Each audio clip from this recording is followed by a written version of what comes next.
Okay, folks, it's time to pack up the truck to head outdoors to see the one and only hunting, fishing, camping. Hey there, folks, this is Big Doug Outdoors here.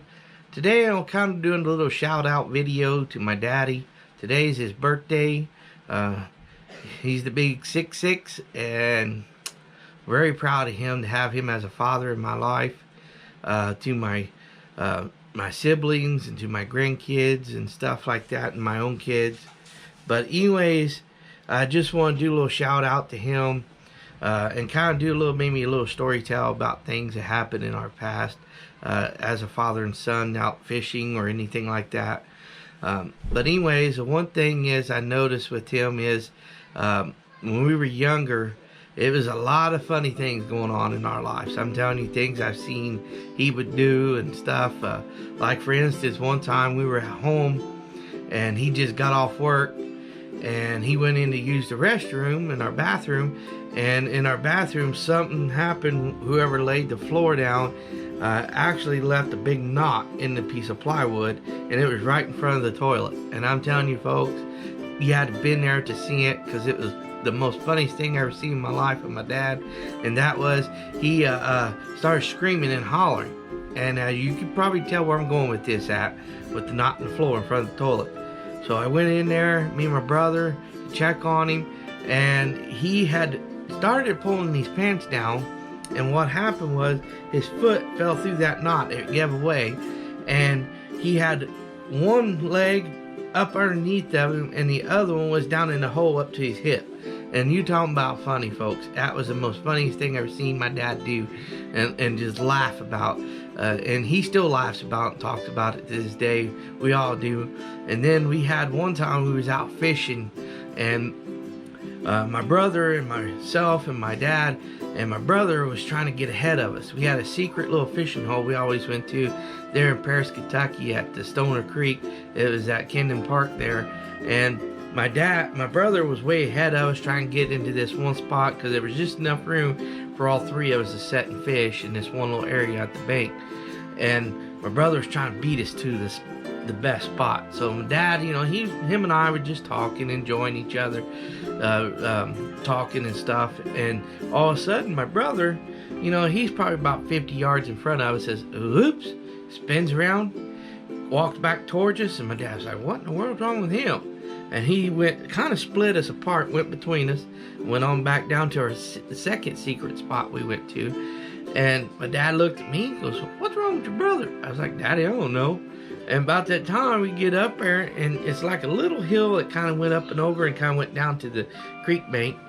And as we got up over the little hill, and it had a lot of grass, it was about knee high, and there was a good friend of mine I played football with when I was a kid, teenager. He was butt naked. I mean, his little hind end just shining like a silver dollar. And my dad's like, "What in the world?" And then that was even embarrassing, because when the kid turned his head to look back at us, I was like, "Oh crap, I know who that is."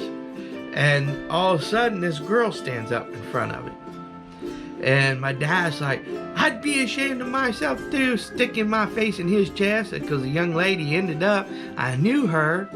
And my dad didn't recognize her at first, because it was somebody we went to church with, her grandmother. And that was even embarrassing, because I thought, man, oh, we didn't know who it was. Well, Lord behold, my dad figured it out who it was. He kept saying as we were walking back away from her after he chewed them out, and he dawned on him. He said, "Dougie, that girl looked familiar." He kept saying.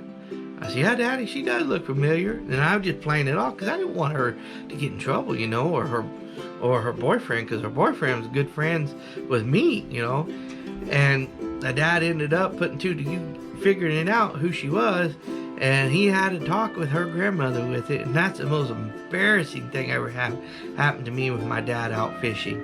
And I just wanted to share that with you guys, and to do a little shout out to him and say, "Happy birthday, Daddy. I love you, and may God bless you with many more." I can't wait to just grow old with you, continue to grow old with you, because it was pretty cool out spending time with you fishing and all the stories we have. And that's just a few things I want to give you guys, that my dad and I mean, he was a hard worker. He went to work every day, even when he was sicker than a dog, couldn't hardly hold his head up. I remember one time he laid in bed for 3 days and was trying to get up to go to work every day, and his appendix busted inside of him. And that was kind of dad I had. And it's rare to have, it seems like out there this day and age, to have a father like that, to just want to get out and help his kids and teach them the right and wrong, teach them how to live this life, because it is very hard. And I just want to thank you, Daddy, for it, and I appreciate it very much every day that I have with you, talking to you on the phone and stuff like that. I appreciate it. I know we live a good distance apart between us, but when we can, you know, I want to be there with you and just get into hunting and fishing, because I got tons of hunting stories with him when I got older. Because when I was younger, our most hunting thing that we did with hunting was with rabbits and squirrels. You know, I'd tease him about that, about shooting these squirrels in long distance away with his .22 rifle with open sights. And I'm telling you, it's just amazing how well, you know, a shot he was when I was growing up, and he is today. So with that being said, I just want to thank you, Daddy, for being that father that I needed growing up and today. So with that being said, I just want to thank you guys for watching my YouTube channel. Thank you for the one that subscribed to it. If you haven't, please do. And always tell a friend, family, and neighbor. I appreciate it, folks. And always enjoy your moments you have with your dad, with your brother, or your sister even out there, or your mom out there fishing and stuff and everything. Enjoy being with your family and your kids. That being said, again, I just want to thank you guys and say God bless and good luck in the upcoming hunting, fishing, camping here in 2022, folks. We'll catch you guys next time. Fishing camping, because it's big down out for